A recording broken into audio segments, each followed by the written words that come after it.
नमस्कार मित्रों, मेरा नाम है मुनाल पटेल और आज मैं इंडियन एक्सप्रेस से बहुत ही नाराज़ हूँ। उसका ये कारण कि कल 14 जनवरी के अहमदाबाद एडिशन में इन लोगों ने साफ साफ लिखा था कि मकर संक्रांति के चलते हम लोग 15 तारीख को छुट्टी रखेंगे। तो मैं बहुत मौज में था कि आज तो वीडियो भी नहीं बनाना और आराम मिलेगा।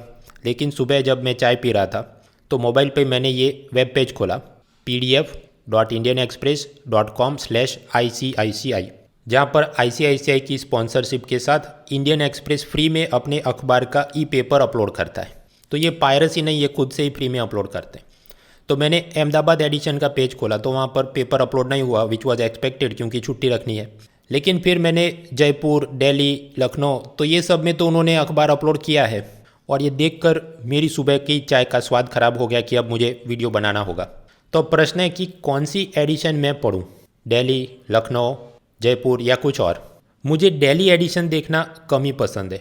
उसका कारण Delhi is not a full state, तो वहाँ पर वो IAS, IPS, development administration, public administration type के समाचार कम ही मिलते हैं। वो ज़्यादातर उसकी वार्ड और वो लोकल बॉडीज़ लेवल की छिटपुट चीज़ें चलती रहती हैं।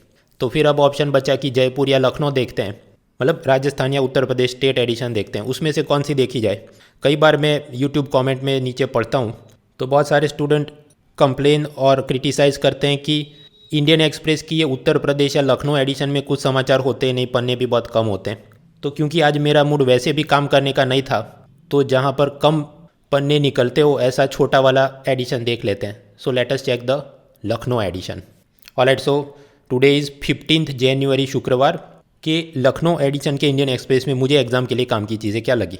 पेज 1 पर आईसीआईसीआई का बड़ा विज्ञापन, क्योंकि वो लोग स्पॉन्सर करते हैं ये फ्री में ई पेपर अपलोड करने के लिए। तो हम चले पेज 2, या जिसे कहे फ्रंट पेज। याद करो, वो करीब परसों सुप्रीम कोर्ट ने 3 किसान कानूनों के चलते जो आंदोलन चल रहा है उसमें किसान और सरकार के बीच मंत्रणा के लिए एक समिति बनाई थी, अशोक गुलाटी समिति, और उसके अंदर एक सदस्य थे भूपिंदर सिंह मान, जो ऑल इंडिया किसान कोऑर्डिनेशन कमेटी के चेयरमैन भी थे। उन्होंने इस सुप्रीम कोर्ट अपॉइंटेड कमेटी से अपना नाम वापस ले लिया है कि मैं किसानों के साथ हूं और ये समिति में नहीं रहना चाहता। हालांकि बॉल बाय बॉल कमेंट्री और ये इंडिविजुअल पर्सन इन न्यूज़ इतना एग्जाम के लिए काम का नहीं। आगे बढ़ो। दूसरे समाचार, भारत में हवाई अड्डे यानी एयरपोर्ट का संचालन कौन करता है? Airport authority of India. लेकिन फिर धीरे धीरे पब्लिक प्राइवेट पार्टनरशिप और आउटसोर्सिंग के स्वरूप में कई सारे एयरपोर्ट्स का संचालन airport authority of India private sector player जैसे जीएमआर ग्रुप, अदानी ग्रुप वगैरह को दे देता है। ज़्यादातर ऐसे पब्लिक प्राइवेट पार्टनरशिप कॉन्ट्रैक्ट में समझौता कुछ इस तरह से होता है कि अगले 20, 30, 40 या 50 साल के लिए अदानी ग्रुप ये अहमदाबाद, लखनऊ, मैंगलोर, जयपुर, गुवाहाटी, तिरुवनंतपुरम या कोई एयरपोर्ट चलाएगा, उसको रिनोवेट करेगा और उनका जो भी वहाँ पर इन्वेस्टमेंट हुआ है और ऑपरेशनल कॉस्ट, उसके सामने उनको प्रॉफिट इतने सालों तक जितना मिले, उसके बाद आफ्टर एक्स डेट या फिर after recovering X% of investment वो उसका संचालन वापस सरकार के हाथ में दे देंगे। ऐसे जो पब्लिक प्राइवेट पार्टनरशिप अग्रीमेंट होते हैं, ये जिसको कहा जाता है कंसेशन अग्रीमेंट्स, उसके बारे में इंडियन एक्सप्रेस ने कुछ इन्वेस्टिगेशन किया, कुछ आरटीआई डाले तो पता चला कि अलग अलग एयरपोर्ट का संचालन करने की ऐसी जो प्रोजेक्ट प्रपोजल आए थे, वहाँ कैबिनेट की समिति और नीचे जो ब्यूरोक्रेट्स ऑफिसर्स थे उन्होंने कुछ चिंता जताई थी कि अदानी के पास एयरपोर्ट संचालन का कोई लंबा चौड़ा अनुभव नहीं है, टेक्निकल एक्सपर्टीज़ नहीं है, तो इतने सारे एयरपोर्ट्स उनको नहीं देने चाहिए, फिर भी दिए गए। तो इस तरह से मतलब बीजेपी और अदानी की सांठगांठ टाइप का ये आर्टिकल बना है।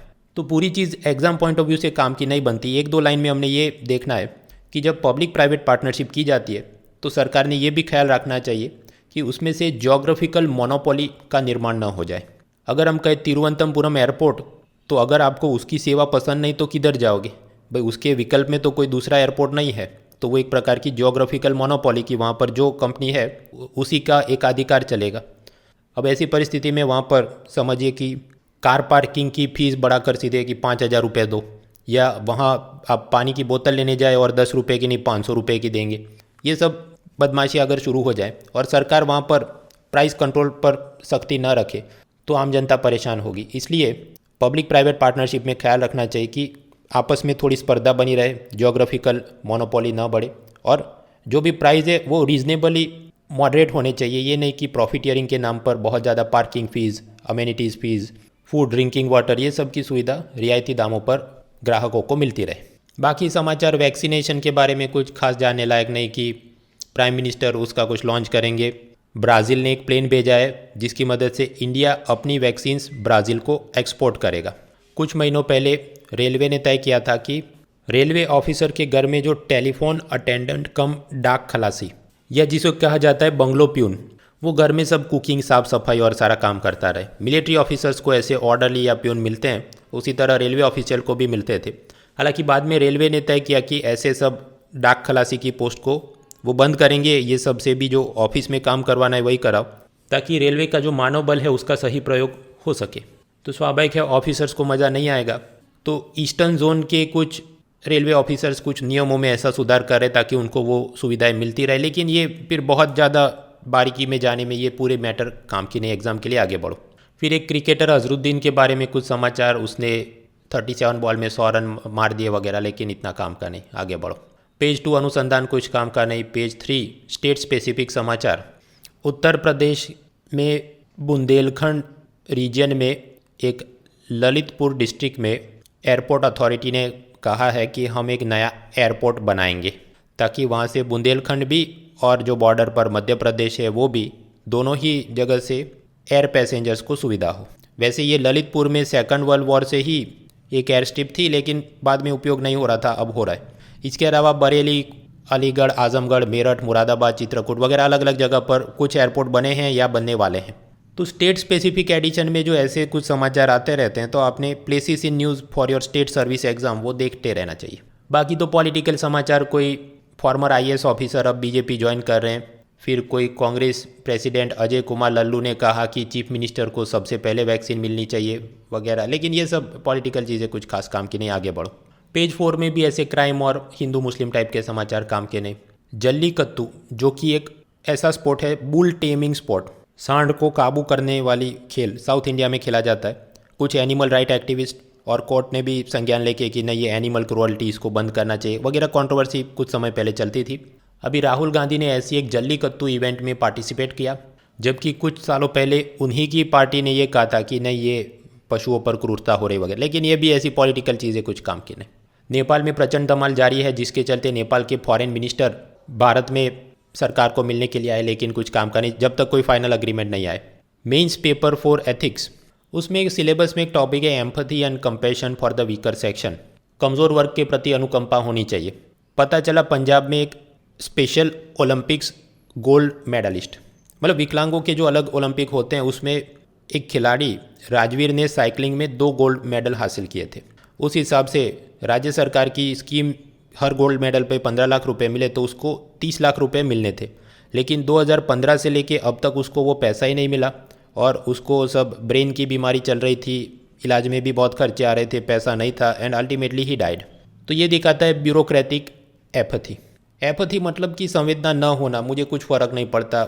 सोचिए अगर इसकी जगह सचिन या विराट कोहली या कोई आदमी जिसका सोशल मीडिया में बहुत सारे फॉलोअर्स है और वो कहे मेरा ये पैसा सरकार ने नहीं दिया या XYZ, तो तुरंत उसकी तो प्रॉब्लम की सोल्यूशन आ जाती है। लेकिन ये विकलांग व्यक्ति ओलंपिक, स्पेशल ओलंपिक में गोल्ड भी जीतता है, लेकिन क्योंकि सोशल मीडिया में फॉलोअरशिप नहीं तो कोई पूछने वाला नहीं।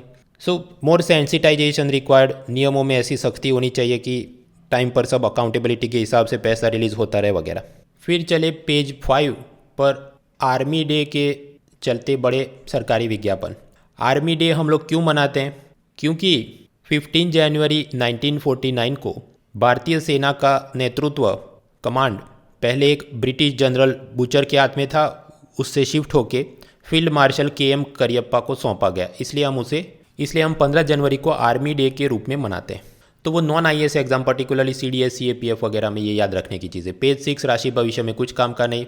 पेज 7 भी उत्तर प्रदेश सरकार के सब सरकारी विज्ञापन। तो अगर आप स्टेट सर्विस की तैयारी कर रहे हैं, आप थोड़ा पढ़ सकते हैं कि क्या क्या काम हो रहे हैं।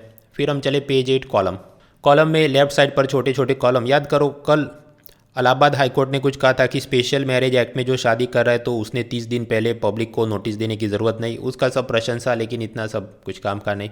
मेन चीज़ हमने पढ़ ली थी। अमेरिका में प्रेसिडेंट ट्रंप की जगह बिडेन आने वाले हैं, तो उससे अफगानिस्तान और दिल्ली के रिश्तों में क्या फ़र्क, लेकिन जो लिखा है उसमें कुछ बहुत माइक्रोस्कोपिक इन्फॉर्मेशन में गए, काम का नहीं। ट्विटर जैसी एक दूसरी माइक्रो ब्लॉगिंग साइट है पार्लर, जहाँ पर ट्रंप समर्थक बहुत ज़्यादा एक्टिव रहते थे और उसे अमेज़ॉन, गूगल, एप्पल सब ने हटा दिया। उसकी सब कमेंट्री लेकिन खास काम का नहीं। बड़े कॉलम में एक कॉलम है आफ्टर ब्लॉकिंग ट्रंप, कि उसे ये ट्विटर सोशल मीडिया से बैन तो कर दिया, लेकिन भविष्य में कोई दूसरा नेता ऐसा सब हिंसा को प्रोत्साहन दे, इंसाइटिंग वायलेंस, तो उसको बैन करेंगे कि नहीं। जैसे म्यांमार में वो रोहिंग्या मुस्लिमों का जेनोसाइड हो रहा है, या अफ्रीका के कुछ देशों में उनकी कबीलाई किस्म की सरकार की दूसरी ट्राइब वाले लोगों को मार दो, हत्या करो। तो इस पर कुछ क्लियर पॉलिसी बनाने की ज़रूरत है। लेकिन ये जितनी बोल बच्चन है उसमें वो क्या क्लियर पॉलिसी बनानी है वो तो उन्होंने लिखा नहीं, तो पढ़ने से कुछ लाभ दिखता नहीं। दूसरी कॉलम है वैक्सीन के बारे में, कि वैक्सीन के बारे में साइड इफ़ेक्ट वगैरह का दुष्प्रचार हो रहा है, उसके बारे में और बेहतर पॉलिसी की ज़रूरत। लेकिन ठीक है, बोल बच्चन ही है। पेज 9 पे चले। पेज 9 के कॉलम में एक है इंग्लैंड की विदेश नीति के बारे में, अ न्यू ग्लोबल प्लेबुक। पता चला इंग्लैंड की royal institute of international affairs, उन्होंने एक रिपोर्ट बनाया ग्लोबल ब्रिटेन ग्लोबल ब्रोकर, जहाँ पर कि ब्रेग्जिट के बाद ब्रिटिश सरकार की इंटरनेशनल पॉलिसी क्या होनी चाहिए। ये रिपोर्ट में ये थिंक टैंक ने लिखा है कि इंडिया, रशिया, तुर्की और सऊदी अरेबिया, इन 4 देशों को लिखा गया डिफ़िकल्ट 4। ये 4 ऐसे देश रहेंगे जो ब्रिटिश इंटरनेशनल पॉलिसी को, मतलब उसमें वो कठिनाइयाँ खड़ी करेंगे। ब्रिटेन कुछ बोले और ये देश उसका विरोध करे या अग्री ना करे या काउंटर में यूएन में या कहीं पर वोट मारते रहे, ऐसी सब उनको चिंता लगती है। अब ये पूरी कॉलम में उसकी सब और कमेंट्री की, ये वाली किताब में ये वाले इंटरनेशनल रिलेशन के एक्सपर्ट ने ऐसा लिखा था, फला ढिमका। अल्टीमेटली कंक्लूजन ये है कि ये वेस्टर्न लिबरल वर्ल्ड ऑर्डर, ये यूरोपियन यूनियन और इंग्लैंड वगैरह, वो अपने देश में क्या हो रहा है वो देखते नहीं और भारत और चाइना को कोसते रहते हैं। अभी भी उनकी पुरानी वही उपनिवेशवाद और वो साम्राज्यवाद की मानसिकता से वो हमसे जलते हैं, चिढ़ते हैं। और हायरार्कियल वर्जन, मतलब कि वो पिरामिड में सबसे ऊपर रहे और भारत चीन सब आगे नहीं बढ़ पाए, इस प्रकार की उनकी ये सब जो सोच है उसकी यहाँ पर निंदा की गई। खैर, पढ़ के कोई बहुत ज़ोरदार चीज़ें निकल के आई या ऐसा कुछ हमें मीन्स में लिखने का, तो एक आध 2 चीज़ लाइन लिख सकते हैं, बाकी कुछ ज़ोरदार नहीं। दूसरा कॉलम है अमेरिका में प्रेसिडेंट बिडेन जब अपना कार्यकाल शुरू करेंगे तो उनके सामने क्या चुनौतियाँ रहेंगी, कुछ काम का नहीं, आगे बढ़ो। वो चुनौतियाँ तो पता ही, वो वैक्सीनेशन करना है, श्वेत और अश्वेत के बीच जो लड़ाइयाँ होती है उसको कम करना है, इंटरनेशनल रिलेशन में XYZ, क्लाइमेट चेंज में XYZ, ये तो खुद से ही लिख सकते हैं, इतना पढ़ने का क्या काम है। तीसरा कॉलम है राजदीप सिंह सुरजेवाला जो कांग्रेस के नेता है, तो वो MSP और किसानों के बारे में, लेकिन इसमें कुछ नया नहीं। पेज 10 पे चले एक्सप्लेन्ड सीरीज़। एक्सप्लेन्ड सीरीज़ में ट्रंप का इम्पीचमेंट कैसे होगा। भाई मैं पहले भी बता चुका हूँ, फिर दोहराता हूँ, भारत का कॉन्स्टिट्यूशन सामने ये America, Japan, England, Russia, France, ये सब के कॉन्स्टिट्यूशन में क्या फ़ीचर हैं, समानता और भेद, वो सब आप एक बार में तैयार करें। आप इंटरनेट सर्च करें तो बहुत सारे ई लर्निंग वेबसाइट ने ऐसा मटेरियल भी अपलोड किया है, या बुक्स देखने हो तो लक्ष्मीकांत की गवर्नेंस इन इंडिया है, या वो एक M कार्तिकेयन की BSc बुक है, तो उसमें से एक बार पढ़ के ख़त्म करो, हर बार दिमाग खर्च करने का। और वहाँ पर भी कि 2/3 मेजोरिटी रिक्वायर्ड और उसमें 17 रिपब्लिक और 50 डेमोक्रेट, इतनी भी बारीकी से सब पढ़ने का फ़ायदा नहीं। ऊपर ऊपर से अंदाज़ होना चाहिए कि उनकी प्रक्रिया क्या है, भारत से अलग कैसे। So that is one explain series. फिर दूसरी है वैक्सीन के बारे में। भारत सरकार ने जो अनुमति दी है सीरम इंस्टीट्यूट ऑफ इंडिया की कोविशील्ड वैक्सीन और भारत बायोटेक की कोवैक्सीन, मैं इसको ऐसे याद रखता हूँ, सीरम इंस्टीट्यूट ऑफ इंडिया, तो उसके नाम की शुरुआत में क्या आता है, S, और आपके सामने 2 वैक्सीन है, कोविशील्ड और कोवैक्सीन, तो किसके नाम के अंदर S आता है, तो कोविशील्ड में, तो हाँ वो उसका सेट हो गया। तो दूसरी जो होगी वो भारत बायोटेक की होगी। तो कुछ MCQ में किसकी क्या है, मैच द पेयर, सब हमको याद है। अच्छा, तो ये वैक्सीन का क्या क्या इसके नियम बनाए हैं। पहला तो स्टोरेज के नियम की, इसको +2 डिग्री से लेके +8 डिग्री सेल्सियस के ठंडे तापमान पे रखना होगा। ये वैक्सीन कौन नहीं ले सकता, जिसकी उम्र 18 साल से कम है, यानी माइनर्स को ये नहीं दे सकते। प्रेग्नेंट और लैक्टेटिंग वीमेन को भी नहीं दे सकते। क्यों? क्योंकि इसकी जो फुल फ्लेज क्लिनिकल ट्रायल में स्टडी होनी चाहिए कि अगर प्रेग्नेंट वीमेन को कोई दवाई देते हैं तो फिर उसके बच्चे पर उसका क्या असर होगा, वो क्या अपाहिज पैदा होगा, जिसके लिए एक शब्द अंग्रेजी में होता है टेरेटोजिनेसिटी और समथिंग। वो सबके प्रयोग क्योंकि हो नहीं पाए, जल्दी में इनको अप्रूवल दिया, तो अभी कहा कि नहीं, प्रेग्नेंट और लैक्टेटिंग वीमेन को नहीं दिया जाएगा। जिन लोगों को फार्मास्यूटिकल फूड या वैक्सीन से एलर्जी हो उनको भी नहीं दिया जाएगा। अगर कोई व्यक्ति को अभी अभी कोरोना हुआ है तो उसको भी नहीं देंगे, उसे कहेंगे पहले 4 से 8 हफ्ते आप रिकवर होने के बाद वापस आना, तब उसको वो वैक्सीन देंगे। तो इन सबको नहीं मिल सकता, तो सामने किसको मिल सकता है, तो भाई जिनकी 18 साल या उससे ऊपर की उम्र है, और उसमें जो प्रायोरिटी लिस्ट बनाए कि वो doctor, nurse, first line, front line workers वगैरह, क्या किसी व्यक्ति को हार्ट की प्रॉब्लम हो या HIV हो या ऐसी कोई कोमॉर्बिडिटी हो तो उसे दे सकते हैं? जवाब है हाँ, उसको दे सकते हैं। ये वैक्सीन लेने पर कौन सी साइड इफ़ेक्ट हो सकते हैं? तो सर दर्द, फटीग, थकान और बाकी सब, पायरेक्सिया मतलब शरीर का तापमान बढ़ जाए, या कुछ लोगों को बहुत सर्दी लगे वगैरह वगैरह। ठीक है, कुछ बेसिक तैयार करें। इसने जितना बड़ा चढ़ा कर लिखा है उतना भी तैयार करने का फ़ायदा नहीं। तीसरी एक्सप्लेन सीरीज़ है कोरोना की वैक्सीन आने के बाद गोल्ड प्राइस पर क्या असर होगा। ये लंबी चौड़ी चीज़ भाई 2 लाइन में याद रखना है। कोरोना वैक्सीन के बाद सब लोग बाहर घूमने जाएंगे, शॉपिंग करेंगे, तो कंपनियों के प्रोडक्ट की डिमांड बढ़ेगी, कंपनियों का प्रॉफिट बढ़ेगा, कंपनियों का प्रॉफिट बढ़ेगा तो वो अपने शेयर होल्डर्स को ज़्यादा डिविडेंड दे पाएंगे। ये सब सोचकर इन्वेस्टर जिन्होंने पहले गोल्ड में इन्वेस्ट किया था वो सोना बेचकर कंपनियों के शेयर में निवेश करना शुरू करेंगे, तो उसके चलते सोने के दामों में कुछ गिरावट आ सकती है। हालांकि ये सब वैक्सीन अगर कारगर न रहे और साइड इफ़ेक्ट बढ़ जाए वगैरह तो उल्टा भी हो सकता है। उसी तरह US चाइना, इंडिया चाइना के बीच कोई जंग छिड़ जाए या जियोपॉलिटिकल टेंशन शुरू हो जाए तो भी इन्वेस्टर की नहीं, अभी कंपनियों का प्रॉफिट कम हो जाएगा तो हम शेयर में से पैसा निकाल के गोल्ड में, क्यों जो कि एक सेफ इन्वेस्टमेंट है, वहाँ जाते, तो वापस गोल्ड की डिमांड बढ़े तो प्राइस बढ़ भी सकते हैं। ये 2 कॉज कॉन्सिक्वेंसेस याद रखने, इतनी एक्सप्लेन सीरीज लंबी चौड़ी पढ़ने का फ़ायदा नहीं, आगे बढ़ो। पेज 11 विश्व समाचार। वैसे तो वही ट्रंप इम्पीचमेंट और रोहिंग्या क्राइसिस के बारे में चल रहा है, H1B वीज़ा वगैरह, लेकिन मैंने आपको बताया वो एक बार में आप ख़त्म करें। इंडोनेशिया से 2 समाचार। पहला, वैक्सीन के बारे में याद करो। इस्लाम में पिग यानी सूअर के मांस को हराम माना जाता है, लेकिन ये जो वैक्सीन बनाए जा रहे हैं उसमें सूअर के मांस में से जिलेटिन नाम का एक द्रव्य बना के जिलेटिन का इस्तेमाल वैक्सीन को स्टेबलाइज करने के लिए इस्तेमाल करते हैं। तो इस्लामिक स्कॉलर्स के बीच मतभेद है कि इसको हराम माने या नहीं माने, और इंडोनेशिया जहाँ पर मुस्लिम आबादी बहुत ज़्यादा है तो सरकार लोगों को कैसे कन्विंस करे कि आप भी वैक्सीन लीजिए। तो डॉक्टर्स को तो वो दे ही रहे हैं, लेकिन साथ ही साथ सोशल मीडिया में जिनके बहुत ज़्यादा फॉलोअर्स हो ऐसे लोगों को भी वो प्रायोरिटी बेसिस पर वैक्सीन दे रहे हैं। जैसे एक रफ़ी अहमद नाम का इंस्टाग्राम स्टार जिसके 50 मिलियन फॉलोवर हैं, उसको वैक्सीन दी गई तो उसने वो सब फ़ोटो डाले कि हाँ ये तो सेफ़ है और अच्छा है, ताकि जनता के बीच उसकी पॉजिटिव इमेज बने कि हाँ वैक्सीन लेना चाहिए। तो ethics paper for social media, role of social media, तो इस तरह पॉजिटिवली भी उसे इस्तेमाल कर सकते हैं जनता के बीच किसी नई चीज़ को अपनाने के लिए, चाहे वो वैक्सीन हो या फिर कि हमें स्वच्छता रखनी चाहिए या बच्चों को पढ़ाना चाहिए या वृक्षारोपण, ट्री प्लांटेशन करना चाहिए। हर जगह ऐसे सोशल मीडिया इन्फ्लुएंसर का इस्तेमाल करके भी हम जनता की राय बदल सकते हैं। इंडोनेशिया से दूसरे समाचार, art, culture, ancient world history के बारे में। इंडोनेशिया का एक आइलैंड सुलेवासी, वहाँ की गुफाओं में एक सूअर का चित्र मिला है और ये माना जाता है कि वो शायद दुनिया का सबसे पुराना केव आर्ट है। तो वैसे तो आर्ट एंड कल्चर में भारत की चीज़ें ही पूछते हैं, लेकिन ये ज्योग्राफी और वर्ल्ड ज्योग्राफी, तो सुलावेसी आइलैंड कहाँ पर है? इंडोनेशिया में। Places in news. फिर चले पेज 12, इकोनॉमी। अलग अलग फार्मास्यूटिकल कंपनियाँ सबसे पहले क्लिनिकल ट्रायल कुछ वॉलंटियर पेशेंट्स पर दवाइयों का परीक्षण करती है। कुछ बार ये होता है कि उस पेशेंट को साइड इफ़ेक्ट हो जाए या ज़्यादा कुछ डैमेज हो जाए या वो मर जाए, तो उसके परिजन फिर 500 करोड़ का दावा ठोक देते हैं फार्मा कंपनियों पर। उससे बचने के लिए फार्मास्यूटिकल कंपनियां जनरल इंश्योरेंस कंपनियों से क्लिनिकल ट्रायल लायबिलिटी इंश्योरेंस कि ऐसा कोई दावा ठोक दे और कोर्ट का ही वो बात सही है और फार्मा कंपनी ने उसके परिजनों को पैसा देना पड़े, तो वो सारे नुकसान की भरपाई कोई इंश्योरेंस कंपनी करे। ऐसे प्रोडक्ट्स खरीदे जा रहे हैं और स्वाभाविक कोरोना के चलते अगर ऐसे ड्रग ट्रायल बढ़ रहे हैं तो ऐसी प्रोडक्ट्स भी ज़्यादा बिक रहे। तो एक लाइन की चीज़ है, इधर इसने भी 500 वर्ड की समरी बनाई, काम की नहीं। कंपटीशन कमीशन ऑफ इंडिया वो क्या काम कर रहा है उसके सब चीज़ें, लेकिन वो तो हमें 2 लाइन में पता होना चाहिए कि वो कैसे एक statutory committee under ministry of corporate affairs, शायद साल 2002 में उसका निर्माण हुआ था वगैरह, याद करना है। इसमें जितना कि हमने ये केस में ऐसा किया वैसा किया, बहुत ज़्यादा घुसने का फ़ायदा नहीं।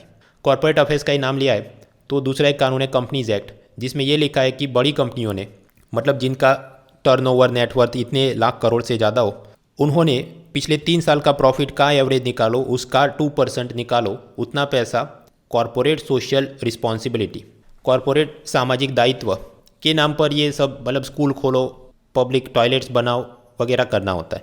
सरकार ने नोटिफिकेशन जारी किया है कि कोरोना वैक्सीन का सब अवेयरनेस कैंपेन करने में भी अगर ये लोग कुछ मदद करेंगे, एडवर्टाइजमेंट देंगे, पोस्टर लगाएंगे, तो वो सारे खर्च को भी कॉरपोरेट सोशल रिस्पॉन्सिबिलिटी में गिना जाएगा।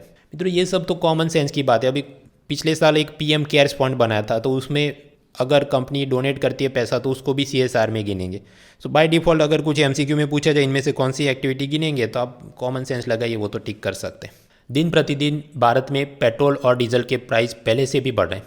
उसका कारण विश्व बाजार में थोड़ा भी बढ़े और नीचे केंद्र सरकार अपनी एक्साइज ड्यूटी, राज्य सरकार अपना वैल्यू एडेड टैक्स बढ़ाते रहते हैं, क्योंकि इनकम टैक्स और जीएसटी में उनको कम पैसा आ रहा है तो इधर सब चूस लेते हैं। तो उस हिसाब से बजट में और भविष्य में इसको कुछ कम करना चाहिए, ऐसी सब एक्सपेक्टेशन। तो मैंने आपको बताया बजट स्पेकुलेशन कि हमें बजट से क्या उम्मीद है, कुछ काम का नहीं, असल में होने दो। भूतपूर्व governor of RBI Raghuram Rajan ने कहा है कि अभी शेयर मार्केट में थोड़ी तेज़ी है, कंपनियों के शेयर के प्राइस बढ़ गए हैं, तो भारत सरकार ने जितना डिसइन्वेस्टमेंट का प्लान बनाया है वो सारे शेयर्स बेच देने चाहिए, लोहा गर्म में मार दो थोड़ा। ये भी काम का नहीं। बजट में डिसइन्वेस्टमेंट का कितना टारगेट रखा है और इकोनॉमिक सर्वे ने क्या बोला उतना ही तैयार करना है, 1 पेज का मामला है, वो मैंने आपको आगे भी बताया था। कोरोना के चलते लोग मोबाइल ज़्यादा यूज़ करते हैं, उसकी साइबर सिक्योरिटी को खतरा, कुछ काम का नहीं। Tata group electric vehicle, renewable energy, battery storage में ज़्यादा इन्वेस्ट करेगा। वो याद करो, कुछ दिनों पहले मैं आपको बता रहा था के शेप्ड रिकवरी, अंग्रेजी का के फॉर काइट, के लेटर में क्या होता है, उसका एक जो लाइन है ऊपर की दिशा में जाता है और दूसरा नीचे की दिशा में। तो उसी तरह कुछ विशेषज्ञों का मानना है कि कोरोना और उसके बाद कुछ सेक्टर में भारी तेज़ी, जैसे ये e commerce, digital technology, pharmaceutical, e learning, और सामने कुछ क्षेत्रों में मंदी जारी रहेगी। मतलब के का जो नीचे वाली लाइन बनती है, जैसे theatre, tourism, restaurant, hotel, spa, gym. तो टाटा ग्रुप भी अब उस हिसाब से अपने इन्वेस्टमेंट की प्रायोरिटी चेंज कर रहा है। खैर ये तो सब कॉमन सेंस की बात है, आगे बढ़ो। पेज 13 स्पोर्ट्स में आज कुछ काम का नहीं। फिर पेज 14 वो आर्मी डे है, उस अनुसंधान में सब उनके समाचार, लेकिन जो मेन चीज़ थी जानने लायक वो हमने पढ़ ली। तो ये था शुक्रवार का न्यूज़पेपर।